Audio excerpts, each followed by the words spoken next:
Welcome to the Deep Dive. Ready to explore the world of microbiology. You've given us a textbook chapter to get us started. Excellent. We're going to unpack the history of this field and the diversity of these tiny organisms. It's amazing how humans have been interacting with microbes for centuries without even realizing it. Right. Ancient civilizations used microbes to make beer, bread, and cheese. They had no idea about the science. But they were using these microscopic helpers. And some ancient thinkers even theorized that invisible organisms spread diseases. Imagine that. No microscopes. They were ahead of their time. It wasn't until Antonie van Leeuwenhoek in his microscope in the 1670s that we could see this unseen world. He called them animalcules. His observations revolutionized scientific thinking. A real paradigm shift.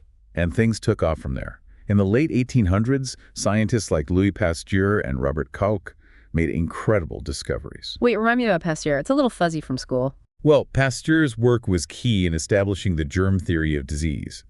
He showed that specific microbes cause specific diseases, debunking spontaneous generation. Right. Diseases weren't just magically appearing. Exactly. And Koch built on that work, developing criteria, now Koch's postulates, Okay. to link a specific microbe to a specific disease. Got it. These postulates are still used today. They formed the foundation for modern epidemiology and infection control. So we went from not even seeing microbes to understanding how they cause disease. Remarkable. It is. But then a new challenge arose. How do you organize and classify this huge microbial world? So many new organisms. That's where Carolus Linnaeus and his taxonomic system come in. You know, those two-part scientific names? Like Homo sapiens. Exactly. That system helps scientists globally communicate about different species in a standardized way. So Linnaeus brought order to the natural world. Precisely. But to understand how all these organisms are related evolutionarily, we need to go beyond classification. We need a family tree for all living things. That's where phylogenetic trees come in. Phylogenetic trees. I've seen those in textbooks, but they always seemed intimidating. Can you break it down? What do they show? Imagine a branching diagram tracing the evolutionary relationships between organisms. Early trees were basic, dividing life into plants and animals. Okay. But over time, they became more complex. So adding branches as we learn more about organisms and their relationships. You got it. And a big breakthrough came from Carl Woese and George Fox. What did they do? They used ribosomal RNA, a molecule in all living cells, to create a new classification system, the three-domain system, dividing life into bacteria, archaea, and eukarya. So before Woese and Fox, everyone thought bacteria and archaea were the same. Oh, archaea were initially considered bacteria, but Woese and Fox showed they're distinct. Wow, a big change. But before we get into different microorganisms, how do scientists identify these microscopic creatures? Seems challenging. It's not always easy. Microbiologists have tools like Burgers manuals, Okay. comprehensive guides for identifying bacteria. They describe the characteristics of different species and give identification methods. A microbial encyclopedia. Exactly. And identification techniques have become more sophisticated. Early on, they used biochemical tests, but now we have DNA and RNA analysis. Amazing how far science has come. Identifying a microbe today must be easier and more accurate. All this talk about classification is making me want to learn about the microbes themselves. What are we actually dealing with? That brings us to the diversity of the microbial world. Remember those three domains of life? Yes. Let's start with prokaryotes, the simplest ones. These include bacteria and archaea. Okay, prokaryotes. Got it. But when I think of archaea, I picture extremophiles in boiling hot springs or super salty lakes. Are all archaea extremophiles? That's a common misconception. Many archaea do thrive in extreme environments, but they're also in soils, oceans, and even our bodies. Wait, so I could have an archaea living inside me? That's amazing and kind of strange. It shows how adaptable they are. But let's move on to the eukaryotes, the organisms with a more complex cell structure, including a membrane-bound nucleus. Okay, eukaryotes. So plants and animals now. Well, in a microbial world, the main eukaryotic players are algae, protozoa, and fungi. Microbiologists focus on those. Got it. So algae are those tiny green things doing photosynthesis, right? Exactly. They produce a huge amount of the Earth's oxygen. And then we have the protozoa, which are single-celled but surprisingly complex. Protozoa. I remember those under a microscope in school. Some had crazy shapes and ways of moving. Fascinating to observe. And then there are the fungi, the masters of decomposition. Think yeasts and molds. Right. Fungi aren't the most glamorous, but they break down organic matter and recycle nutrients. Absolutely. And speaking of creepy crawlies, we can't forget the helminths. Helminths, aren't those parasitic worms? Much bigger than microbes, right? True, adult helminths can be large, but their eggs and larvae are often microscopic. And since they can cause disease, they're studied in microbiology. So even though they can be macroscopic, we study them because of their microscopic life stages. Interesting. What are some examples? There are many, some causing serious diseases. One fascinating example is the guinea worm, which can grow up to 3 feet long. 3 feet long. Okay, I won't forget that image. But what about viruses? Those are microbes too, right? They are, but they're a special case. Viruses are acellular, meaning they don't have their own cells. So what are they? Little packets of genetic material. Pretty much. They take over a host cell's machinery to make copies of themselves. Like tiny pirates. That's a good analogy. And because viruses cause a wide range of diseases, they are a major focus of microbiology. This is all so fascinating. Microbiology seems to encompass so much. It's not just one field, but many. Absolutely. Microbiologists often specialize, like in bacteriology, virology, or mycology. Okay. But the foundation is a deep understanding of the microbial world and how these organisms impact our lives. We've covered a lot. The history of microbiology, the incredible diversity of microbes, and how we classify them. But it feels like we're just scratching the surface. You're right. We've been talking about the what of microbiology, Yeah. the different types, their classification and their roles, but the how is just as important. What do you mean by how? I mean the incredible adaptations that allow microbes to thrive in almost every environment on Earth. Okay. Microbes exist in boiling hot springs, the frigid Arctic, the deep ocean, and even inside us. How do they do it? What strategies have they evolved? That's a great point. It's mind-boggling to think about their adaptations. What are some of the most extreme you've come across? Oh, there are so many. One that always comes to mind is the tardigrade, or water bear. Okay. These microscopic animals can survive extreme temperatures, radiation, dehydration, and even the vacuum of space. The vacuum of space? Seriously, how? They can enter a state of suspended animation called cryptobiosis, essentially shutting down their metabolism and dehydrating themselves. So tiny superheroes of the microbial world? Exactly. Their adaptations show the power of evolution and nature's creativity. But we'll save discussing other amazing adaptations for another time. You're right, so much more to explore. But before we move on to part 2, let's see how well you've been paying attention. Ready for a pop quiz? Bring it on. I'm feeling confident. Okay, you've had time to think.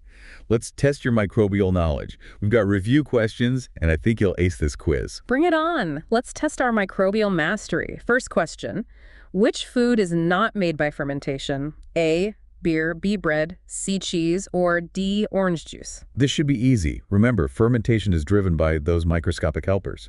Beer, bread, and cheese all rely on microbial activity. Right, the answer must be D, orange juice. Just squeeze fruit, no microbes involved. Correct.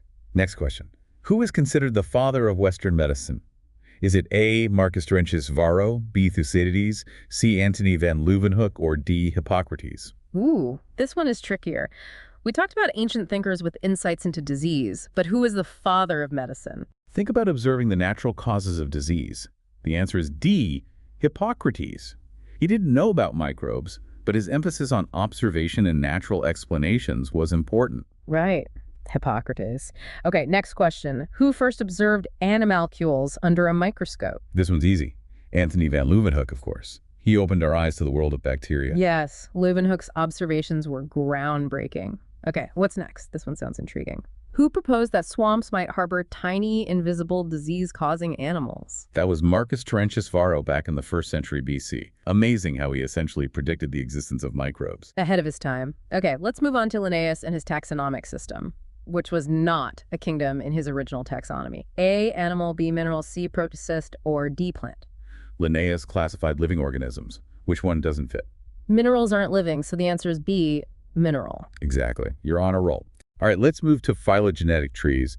Which scientist proposed adding a kingdom for protists? Was it A, Carolus Linnaeus, B, Carl Woese, C, Robert Whittaker, or D, Ernst Haeckel? I remember this. Ernst Haeckel realized protists needed their own branch on the tree of life. Excellent. You're remembering the key players. Now about Woese and Fox's phylogenetic tree, which is not a domain in their system.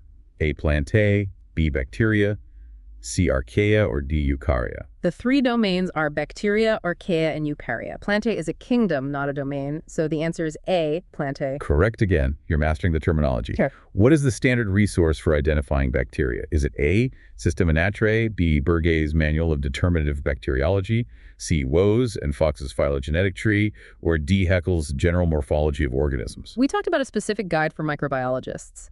It's B, Bergey's Manual of Determinative Bacteriology, the ultimate bacterial field guide. It's exactly.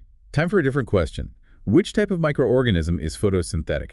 A, yeast, B, virus, C, helminth, or D, alga? Photosynthesis is about converting light energy, and the microbial masters of that are algae. So the answer is D, alga. You got it. Algae fuels so many ecosystems.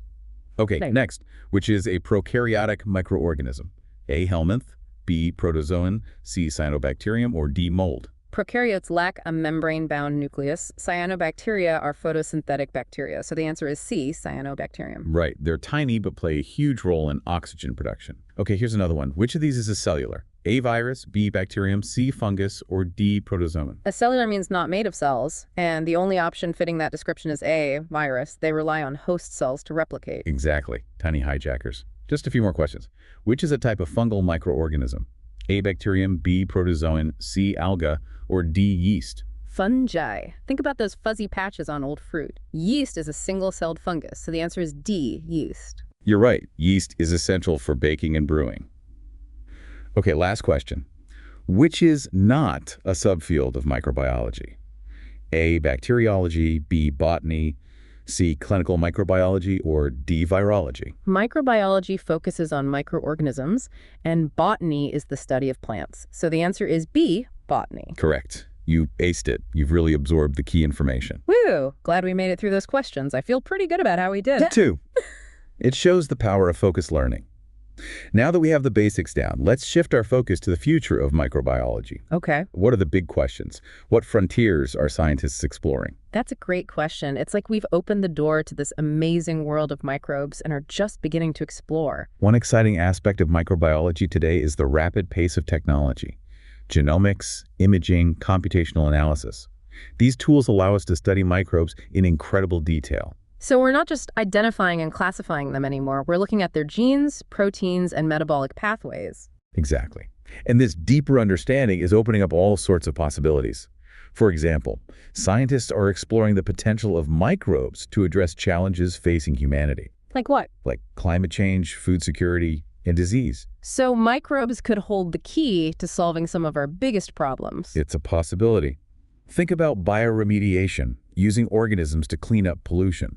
Microbes can break down harmful substances, detoxify environments, and even help us develop more sustainable agricultural practices. I've heard about microbes cleaning up oil spills. It's amazing how they can have such a big impact. And don't forget the potential of microbes in medicine.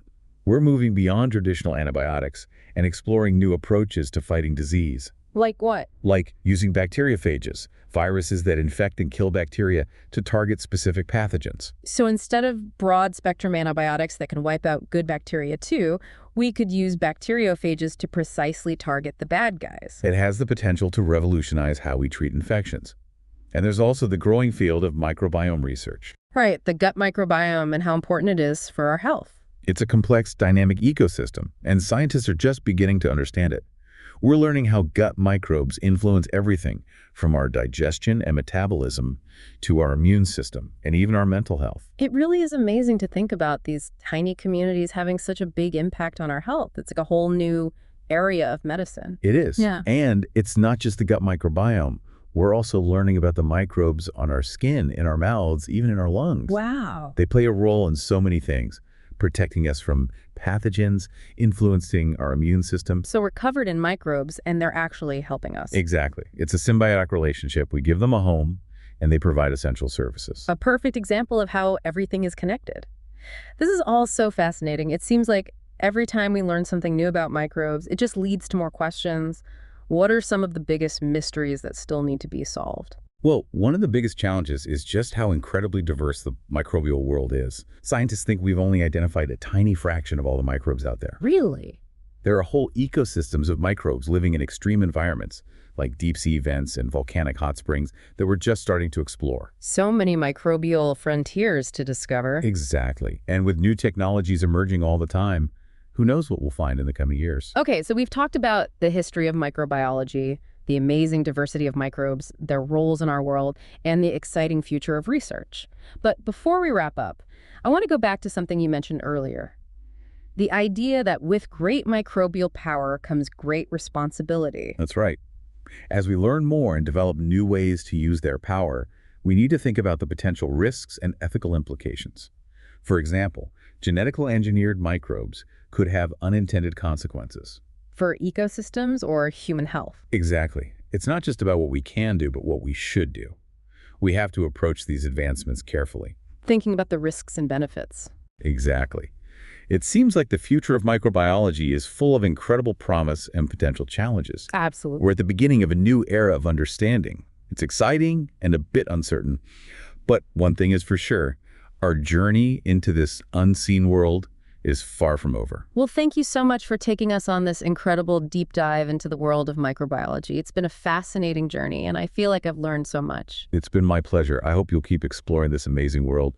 Remember, even the smallest of creatures can have the biggest impacts. Absolutely. And to our listeners, thank you for joining us on this deep dive into the amazing world of microbiology. We hope you learned something new and that you'll continue to explore the wonders of the unseen world. Because as we've discovered, it's truly extraordinary.